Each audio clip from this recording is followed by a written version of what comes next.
Quand on a une obésité au sens médical, il y a des risques pour la santé. Cette phrase, vous la connaissez. Mais quels sont les vrais risques pour la santé quand on est en surpoids? Bonjour tout le monde et bienvenue dans cette nouvelle vidéo. Aujourd'hui, je vais vous parler des conséquences possibles du surpoids ou de l'obésité sur la santé. Mais avant ça, permettez-moi d'abord, en votre nom et en mon nom et au nom de Charles Pinco, d'accueillir tous les nouveaux abonnés. Vous avez été très nombreux à nous rejoindre ces derniers temps. J'aimerais bien qu'on en fasse une très grande chaîne de santé. Et maintenant que vous savez que Charles Pinco, c'est une chaîne YouTube, j'aimerais vous rappeler aussi que Charles Pinco, c'est une clinique digitale, c'est-à-dire un site sur lequel on peut consulter quand on a des problèmes de santé. Et donc, très prochainement, on va pouvoir consulter des médecins nutritionnistes, c'est-à-dire des médecins spécialisés dans le domaine de l'obésité, quand l'obésité relève d'un suivi et d'un traitement médical. Donc, quand on a ce genre de problème, et si c'est plus facile de téléconsulter, on va sur le site, on choisit la rubrique de l'obésité pour consulter, on va remplir un questionnaire qui est spécifique à cette problématique. Je vous rappelle que l'obésité est considérée comme une maladie chronique, reconnue en tout cas comme une maladie chronique. Donc on remplit le questionnaire, on fait la consultation avec le médecin qui va voir si on relève d'un suivi médical ou pas, qui va nous donner des conseils. S'il y a besoin d'un traitement aussi, il va nous prescrire un traitement. Bref, c'est le médecin qui décide de ce qu'il y a à faire. En tout cas, ne restez pas seul, essayez de vous débrouiller. Il y a des médecins en ville, il y a des centres en ville et il y a maintenant la téléconsultation.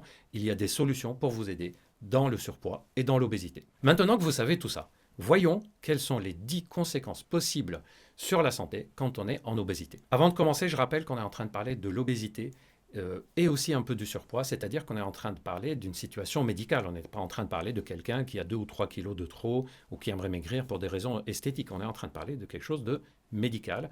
Une obésité et surpoids sont définis par des critères bien précis. Si vous voulez le savoir, vous pouvez aller voir la vidéo où je vous explique la différence entre surpoids et obésité. Comment on distingue une obésité d'ordre médical d'un surpoids d'ordre médical aussi ou d'un surpoids qui est plus d'ordre esthétique. Je vous ai déjà fait toutes les vidéos là-dessus. Il y a un risque pour la santé quand on est en obésité. Mais il y a des études qui trouvent que certaines personnes peuvent être en obésité sans avoir aucune conséquence sur leur santé. Ce qu'on ne sait pas encore, c'est est-ce que c'est un état transitoire, c'est-à-dire est-ce qu'on les a examinés à ce moment-là, mais si on les avait examinés 2, 3, 4, 5 ans plus tard, on verrait qu'il y a eu des conséquences sur la santé, ou est-ce qu'il y a des personnes qui peuvent être en obésité sans aucune conséquence sur leur santé tout au long de leur vie. On pense que non, mais c'est quelque chose qui reste débattu. Ce qui est sûr, c'est que le fait d'être en obésité augmente significativement le risque de voir apparaître des problèmes de santé. C'est un peu, si je peux le dire autrement, c'est un peu comme rouler très très vite sur la route. On n'est pas obligé d'avoir un accident, mais ça augmente le risque d'avoir un accident. L'obésité, c'est un peu ça pour la santé, c'est-à-dire le fait d'être en obésité augmente considérablement le risque de développer des problèmes de santé. Lesquels? Voici les 10 types de problèmes de santé qu'on peut développer quand on a une obésité chronique. Premier type de problème, ce sont les maladies cardiovasculaires, c'est-à-dire l'hypertension artérielle, l'insuffisance coronaire qui donne l'angine de poitrine ou l'infarctus du myocarde, l'insuffisance cardiaque, c'est-à-dire que le cœur ne fonctionne plus très bien, n'arrive plus à suivre le rythme de l'activité physique de la personne, et aussi l'accident vasculaire cérébral, les AVC. Donc les complications cardiovasculaires sont parmi les premières complications qu'on craint en cas d'obésité, et je vous rappelle que c'est aussi une cause de mortalité, une des plus importantes, en particulier chez les hommes, mais de plus en plus chez les femmes aussi.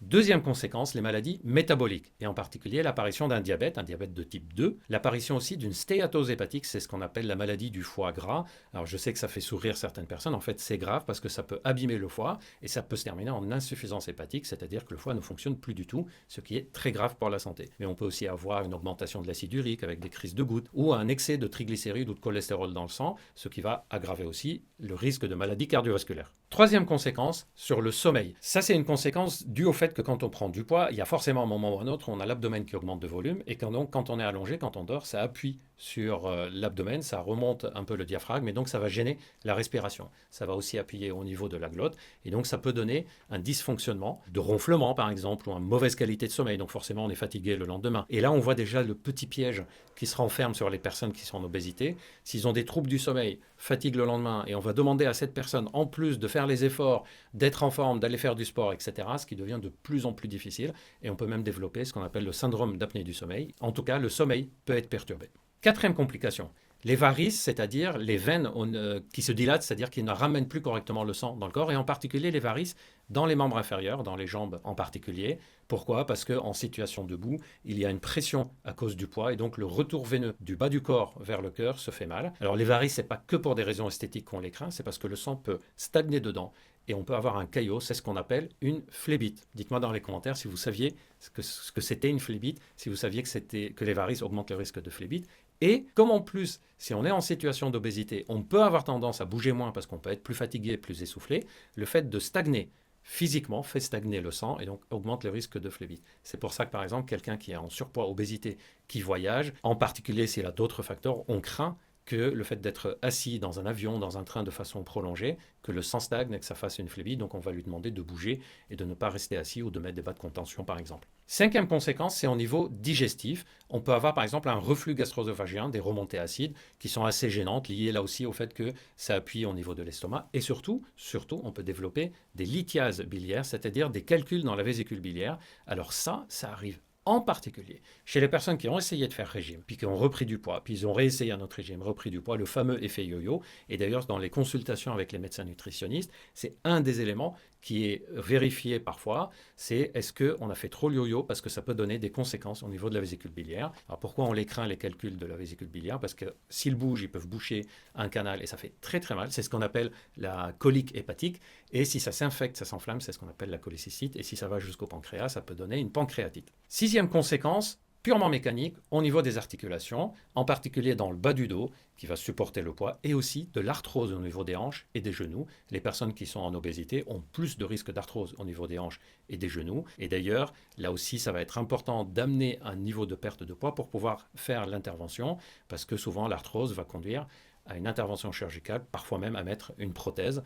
Donc tout ça rentre dans le questionnement des conséquences de l'obésité sur la santé. Septième conséquence, peut-être inattendue celle-là, vous me dites dans les commentaires si vous vous y attendiez. Les mycoses et l'hypertranspiration. Les personnes qui sont en obésité, comme les personnes d'ailleurs qui ont un diabète de type 2, ont plus de risques de faire des mycoses dans des plis, des mycoses dans des zones inexposées au soleil, par exemple dans les plis de laine, des mycoses au niveau des aisselles ou sous les seins, etc. Et on a aussi, c'est pas juste parce que c'est macéré, mais c'est parce qu'il y a aussi souvent un taux de sucre qui est légèrement élevé dans le sang, une sorte de prédiabète qui peut s'installer. Et ça aussi, ça favorise la mycose. Et il y a en plus une hypertranspiration liée à des dérégulations du système de gestion de la température dans le corps. Et donc, cette hypertranspiration peut favoriser le fait qu'on ait des mycoses en plus. D'ailleurs, si le sujet de la transpiration vous intéresse, je vous ai déjà fait une vidéo sur cette transpiration excessive. Huitième conséquence, les troubles urinaires, en particulier l'incontinence urinaire ou l'incontinence urinaire à l'effort. Là aussi, c'est lié à quelque chose de mécanique, mais aussi de neurologique, c'est-à-dire on va avoir un dysfonctionnement au niveau de la vessie. Quand on fait un effort, on risque de perdre quelques gouttes d'urine, et ça peut se corriger en perdant du poids. Mais on peut aussi avoir une dérégulation du système neurologique de gestion de la vessie.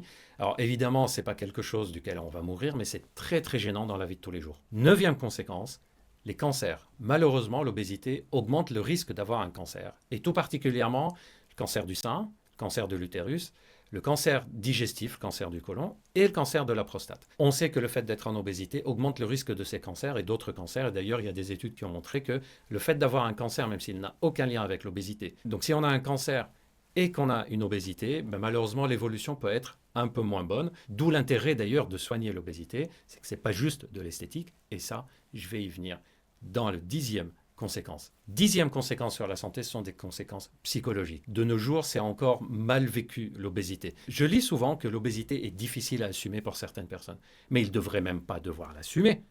Ça devrait être changé dans le regard des autres. Il ne devrait même pas avoir de jugement. S'il n'y a pas de jugement, il n'y a pas lieu d'assumer. On ne va pas travailler pour assumer une obésité. Moi, je trouve, bien sûr qu'on peut le faire, mais je trouve que ce n'est pas l'objectif le plus important. L'objectif le plus important, c'est à travailler à enlever le jugement sur l'obésité. Toutes ces discussions que vous pouvez entendre, bah oui, ok, il dit ou elle dit qu'elle ne mange pas beaucoup, mais quand même, s'il y a une obésité, c'est qu'il ne doit pas faire attention ou il ne doit pas se bouger suffisamment. C'est tous ces jugements-là. Je vous ai déjà fait une vidéo qui s'appelle « Est-ce que c'est de votre faute si vous êtes obèse ?» Est-ce que c'est des erreurs personnelles? Et dans cette vidéo, je vous ai rapporté quelques chiffres d'études qui sont affolantes. Par exemple, le fait que des personnes se sentent mal à l'aise si à côté d'elles, une personne obèse est assise dans le travail, dans un transport en commun ou dans une salle d'attente. Il y a des personnes qui disent « je me sens mal à l'aise ». Mais c'est ça qu'on doit changer. Ce n'est pas le fait que la personne obèse assume le fait que l'autre se sente mal à l'aise. Il y a aussi le fait que cette obésité, peu de personnes savent que c'est une véritable maladie. Je vous ai expliqué que les personnes qui sont en obésité, quand ils font le même effort,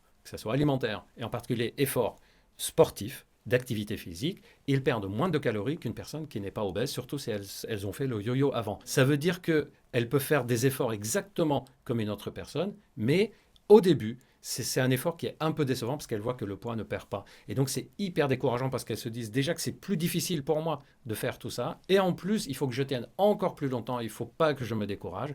Et c'est tous ces trucs-là qu'il faut informer au niveau du grand public et d'arrêter d'avoir des jugements du genre c'est un manque d'effort ou regarde il suffit de faire un peu d'activité ou il suffit de se bouger un peu. Tout ça fait que psychologiquement on peut mal le vivre. Et oui, les personnes qui sont en obésité sont plus à risque de développer des syndromes dépressifs, des angoisses, des troubles anxieux, voire des troubles phobiques, c'est-à-dire on développe des phobies de certaines situations à cause de ça. Et en plus on sait que certaines personnes qui sont en obésité le sont à la base parce qu'il y avait déjà des agressions qu'elles ont subies, une sorte d'isolement affectif dans lequel elles sont rentrées, etc. Donc comme vous voyez, ce sont des conséquences d'ordre psychologique, mais qui peuvent être dramatiques chez certaines personnes. Ce qu'il faut retenir de tout ce que je viens de vous dire, c'est que l'obésité augmente le risque de certaines maladies cardiovasculaires, rhumatologiques, maladies métaboliques, certains cancers parfois, respiration, la peau, bien-être, etc., psychologique, état de l'humeur, et bref, il y a des conséquences sur la santé. Mais le fait de soigner cette obésité et le fait de soigner aussi les conséquences va rediminuer le risque. C'est-à-dire le fait d'être en obésité, si on est pris en charge et qu'on améliore, le risque pour la santé va diminuer en même temps que l'amélioration de l'obésité. C'est la raison pour laquelle on conseille d'être suivi, on conseille de ne pas rester seul à essayer de s'en sortir, soit par honte, soit par peur, soit parce qu'on a été découragé une première fois, soit parce qu'on a été déçu de certains discours, on a consulté, ça n'a pas été, etc. Ne restez pas seul face à ce type de problème.